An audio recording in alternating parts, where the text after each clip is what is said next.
Continuamos hoy, amigo oyente, nuestro estudio en Génesis, el primer libro del Antiguo Testamento. Nos encontramos todavía en el tercer capítulo de este libro.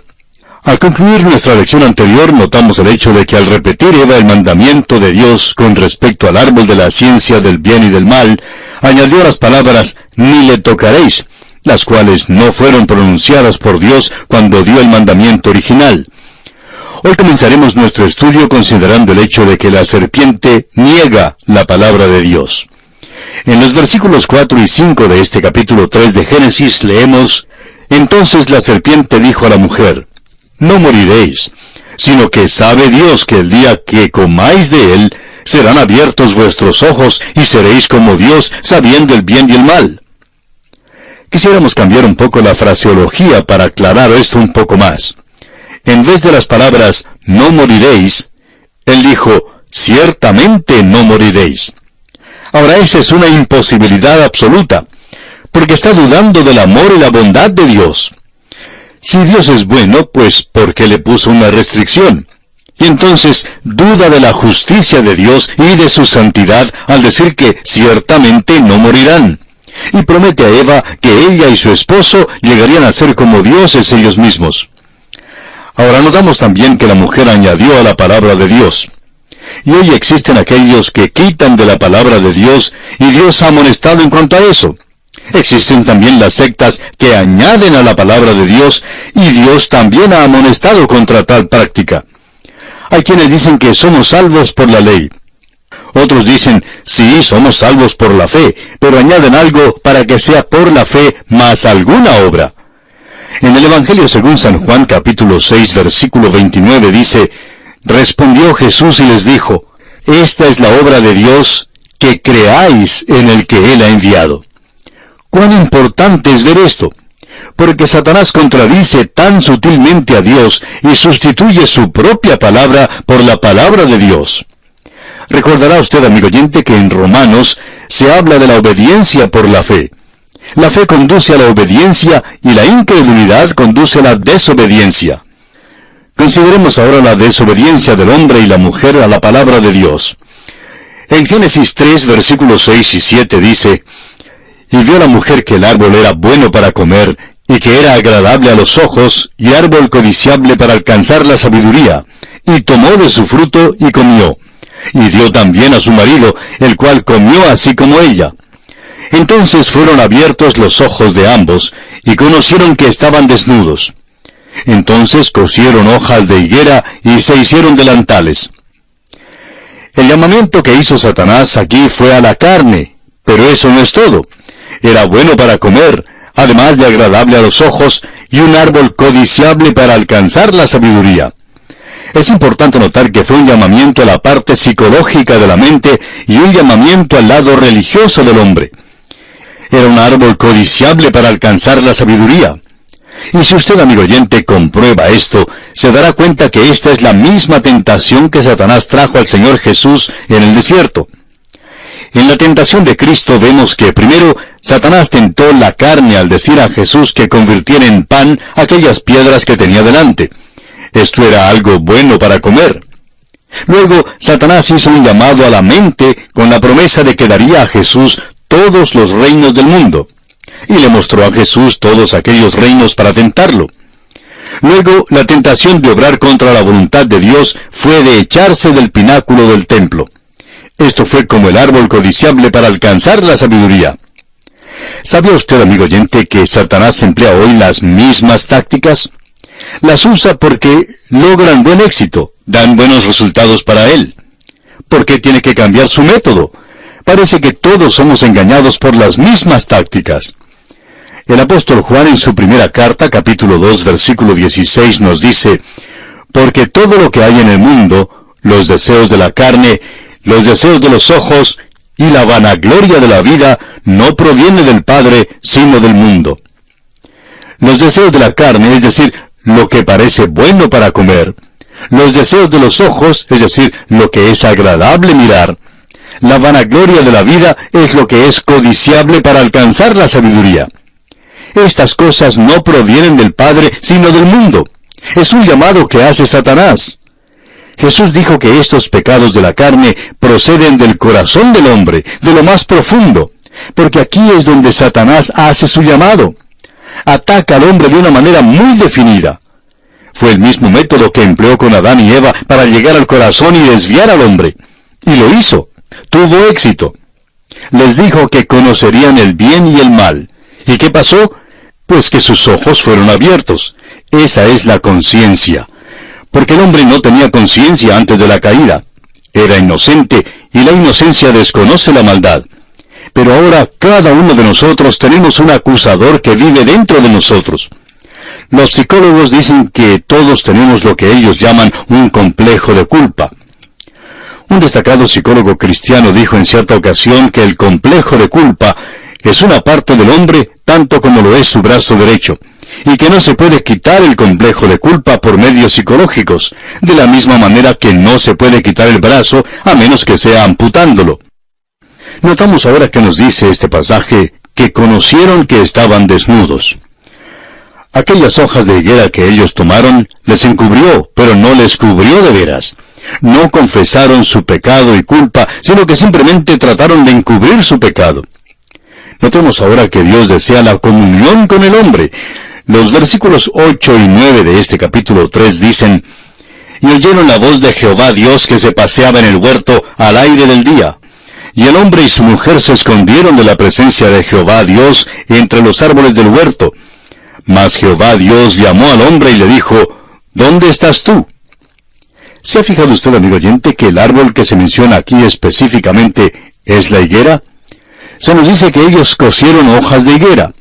Y a propósito, el árbol de la ciencia del bien y del mal no fue manzano, como dicen algunos. No sabemos qué clase de árbol fue, pero cosieron hojas de higuera. No estaban listos para admitir su condición perdida. Y esa es precisamente la condición del hombre en nuestros días en lo que respecta a su religión. Lleva a cabo los ejercicios y rituales y se hace miembro de la iglesia y llega a ser muy religioso. Pero, ¿ha notado usted que Cristo maldijo la higuera? Eso es muy interesante. Y a propósito, Él denunció la religión inmediatamente después de eso. Y la denunció con todo su ser. Y es que en esta tentación, Satanás quería interponerse entre Dios y el alma del hombre. En otras palabras, quiso destetar al hombre de Dios. Quiso ganar al hombre para él mismo, y él mismo quiso convertir al hombre en un Dios. Las tentaciones de la carne que nos llaman tanto la atención no le habrían llamado la atención a Adán. No fue tentado a robar, ni a mentir, ni a codiciar, sino a dudar de Dios.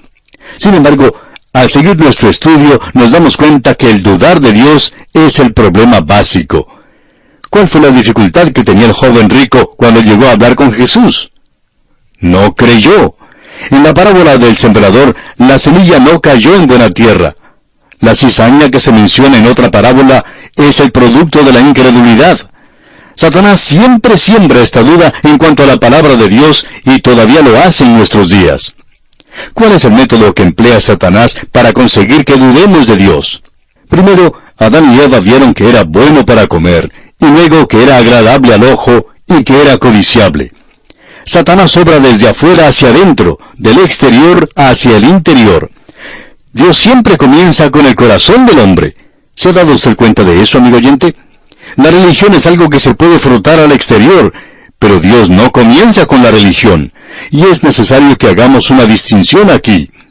El cristianismo no es una religión, el cristianismo es Cristo mismo. Hay muchas religiones, pero el Señor Jesús llegó al fondo del problema. Él dijo: «Os es necesario nacer de nuevo». Cuando Él habló con los fariseos, que eran muy religiosos en lo exterior, les dijo que limpiaran lo de afuera del plato. Les dijo que eran como el mausoleo, bello desde afuera con el mármol y flores, pero lleno de los huesos de muertos por dentro. ¡Qué ilustración! Notamos también en este pasaje que dice que los ojos de ellos fueron abiertos. Esa es la conciencia. Conocieron que estaban desnudos. En realidad, amigo oyente, las hojas de higuera no son una nueva moda. Los hombres todavía asisten a la iglesia y llevan a cabo los ejercicios religiosos y hacen buenas obras. ¿Qué pasó, pues? Cuando oyeron la voz del Señor Dios en el huerto, huyeron de Dios. Amigo oyente, La religión separa al hombre de Dios. Adán está perdido y es Dios quien le busca, y no el hombre quien busca a Dios. Note usted que no hay confesión de parte de Adán. Desde el versículo 10 hasta el versículo 12 leemos lo siguiente. Y él respondió, oí tu voz en el huerto y tuve miedo porque estaba desnudo, y me escondí.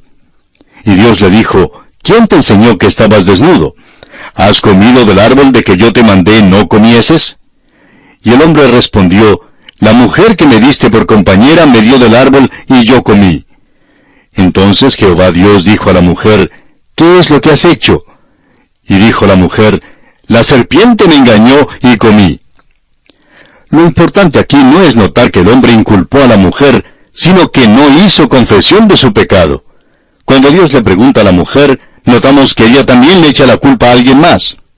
Pero vemos aquí que el hombre, esta criatura que Dios ha hecho, se ha desviado de él, y Dios tiene que arreglárselas con él. Y entonces tiene que juzgarlo. Y esto nos conduce a la consideración del plan de Dios para el futuro.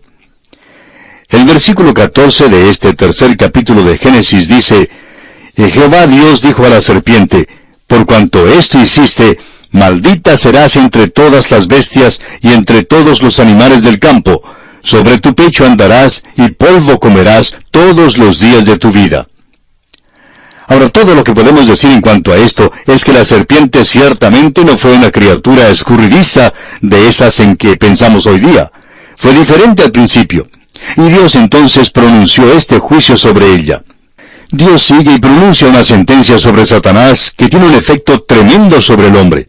Y aquí hay un versículo que debiéramos aprender de memoria.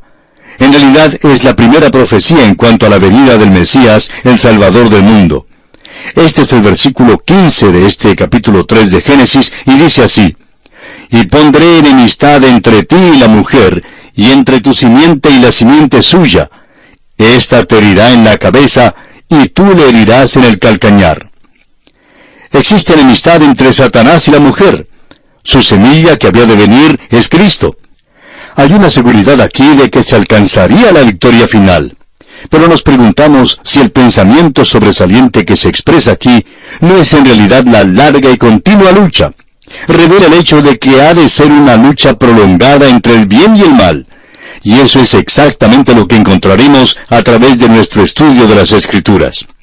Por ejemplo, el Señor Jesús en su día hablaba de esta misma lucha que todavía continúa. En el Evangelio según San Juan capítulo 8 versículos 44 y 45 leemos, vosotros sois de vuestro padre el diablo, y los deseos de vuestro padre queréis hacer. Él ha sido homicida desde el principio, y no ha permanecido en la verdad, porque no hay verdad en él. Cuando habla mentira, de suyo habla, porque es mentiroso y padre de mentira. Y a mí, porque digo la verdad, no me creéis. Y en su primera epístola, capítulo 3, versículo 10, Juan hace mención de este mismo conflicto. Dice, en esto se manifiestan los hijos de Dios y los hijos del diablo. Todo aquel que no hace justicia y que no ama a su hermano, no es de Dios. Encontramos pues aquí ante nosotros el hecho de que hay un conflicto, una lucha, dos semillas en el mundo. Pero notamos también que habrá una victoria final. Sin embargo, aquí se enfatiza lo prolongado de la lucha. Todos tenemos que enfrentarnos con la tentación y hay que ganar la victoria. Antes de que Cristo viniera, la victoria se obtenía por la obediencia a la fe. Después de la venida de Cristo, tenemos que identificarnos con Cristo por la fe. ¿Qué quiere decir ser salvo? Significa estar en Cristo. El hombre es uno de los tres órdenes de la creación: los ángeles, los hombres y los animales. A los animales no les fue dado ninguna elección, pero a los hombres y a los ángeles sí les fue dado una elección. Y vemos aquí la elección del hombre. Es responsable de la decisión que ha hecho aquí. Notemos algo más. Habla aquí de la simiente de la mujer, no habla de la simiente del hombre. Y esto nos sugiere por primera vez el nacimiento virginal. Dios fue al huerto buscando al hombre y dijo, ¿dónde estás tú? Cualquier antología de religión tratará de decir que el hombre juzgaba a Dios. Pero amigo oyente, esa no es la manera en que Dios lo dice, y digámoslo como es. La salvación es Dios buscando al hombre. El hombre huyó de Dios, y Dios dijo, ¿dónde estás tú? El Dr. Griffith Thomas dice, este es el llamamiento de la justicia divina que no puede pasar por alto el pecado, y es el llamamiento de la tristeza divina que se apesadumbra en cuanto al pecador. Es también el llamamiento del amor divino que ofrece redención del pecado. Todo esto se encuentra aquí en este versículo. Es la promesa de la venida del Salvador. Y esto es lo que se pinta a través de todas las Escrituras. El apóstol Pablo escribió en su carta a los Romanos capítulo 3 versículo 11, «No hay quien busque a Dios». El Señor Jesús dijo, según el Evangelio de Juan capítulo 15 versículo 16, «No me elegisteis vosotros a mí, sino que yo os elegí a vosotros». Y nosotros podemos declarar con Juan en su epístola que le amamos a Él porque Él nos amó primero. Dios busca al hombre y le ofrece la salvación. Pero ha de acontecer una larga lucha y continua, y creemos que este punto es muy claro.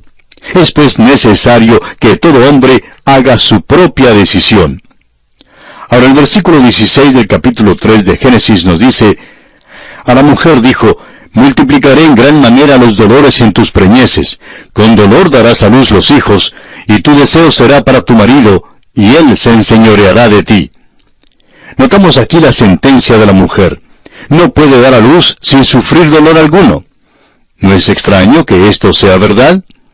La misma cosa que trae alegría a la vida y que perpetúa la familia humana ha de venir por medio del dolor. Así es la vida, y el hombre tiene que aprender esto. Veremos en el próximo capítulo que no lo aprendió tan rápidamente como debió haberlo aprendido.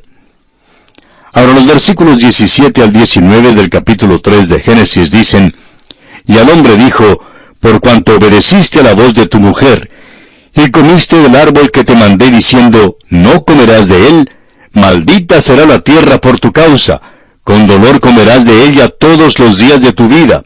Espinos y cardos te producirá, y comerás plantas del campo. Con el sudor de tu rostro comerás el pan hasta que vuelvas a la tierra, porque de ella fuiste tomado, pues polvo eres, y al polvo volverás». Esta es la sentencia del hombre. La sentencia es la muerte. No resultó de inmediato en la muerte física. Pero, ¿qué es la muerte? La muerte física es la separación de la persona. El espíritu y el alma se separan del cuerpo. En Eclesiastés capítulo 12, versículo 7 leemos, «Y el polvo vuelva a la tierra como era, y el espíritu vuelva a Dios que lo dio». El hombre ha de ser responsable ante Dios si se salva o se pierde. Deberá responder a Dios. La muerte es la separación. El apóstol Pablo escribió a los efesios que habían estado muertos en pecado. No estaban muertos en un sentido físico, sino muertos espiritualmente, es decir, separados de Dios. En la parábola maravillosa del Hijo Pródigo, que nuestro Señor Jesucristo contó acerca del hijo menor que se alejó de su padre, notamos que cuando regresó el hijo menor, el padre dijo al hijo mayor, «Porque este mi hijo muerto era, y ha revivido». ¿Muerto? El hijo menor no estaba muerto físicamente, pero había estado separado del Padre, y estar separado del Padre significa exactamente eso, muerto. Sí, estaba muerto. Recordemos también las palabras de Jesús a Marta y María, hermanas de Lázaro. Le dijo Jesús, «Yo soy la resurrección y la vida. El que cree en mí, aunque esté muerto, vivirá. Y todo aquel que vive y cree en mí, no morirá eternamente». El que cree en mí, aunque esté muerto. Aquí Jesús habla de una muerte espiritual, estando separado de Dios. Tal persona puede nacer de nuevo y entonces revivir. Por tanto, Adán murió espiritualmente en el momento que comió del fruto. Esa es la razón por la cual huyó de Dios y por eso mismo cosió las hojas de higuera. Y aquí tenemos que detenernos por hoy. En la continuación de este estudio volveremos en nuestro próximo programa y esperamos que usted nos vuelva a sintonizar. Será pues, hasta entonces, que el Señor le bendiga, es nuestra ferviente oración. Continuamos hoy, amigo oyente, nuestro estudio en el tercer capítulo del libro de Génesis.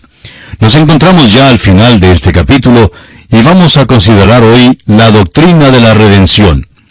En los versículos 20 y 21 de este capítulo 3 de Génesis, leemos lo siguiente. «Y llamó Adán el nombre de su mujer Eva, por cuanto ella era madre de todos los vivientes. Y Jehová Dios hizo al hombre y a su mujer túnicas de pieles, y los vistió. Es evidente que para conseguir las pieles de animales, había necesidad de matar los animales. Y creemos que este es el origen del sacrificio.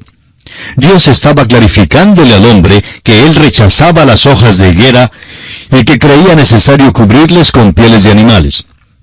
Cuando Adán y Eva salieron del huerto de Edén, miraron hacia atrás y vieron un sacrificio sangriento. Al mirar atrás, pudieron ver allí a los querubines, como vamos a ver en un momento.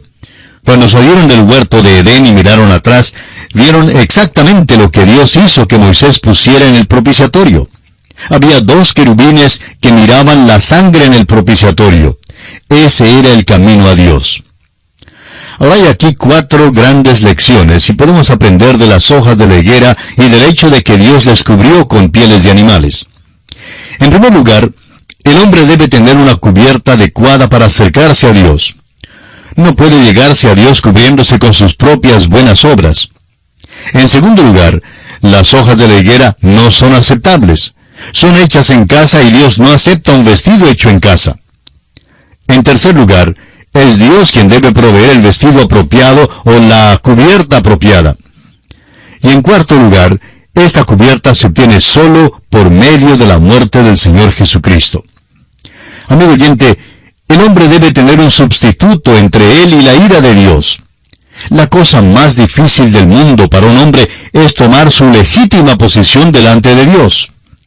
La salvación, amigo oyente, viene cuando usted y yo tomamos nuestro lugar apropiado como pecadores delante de Dios. Consideremos ahora los 3 últimos versículos, del 22 al 24. Y dijo Jehová Dios: He aquí el hombre es como uno de nosotros, sabiendo el bien y el mal.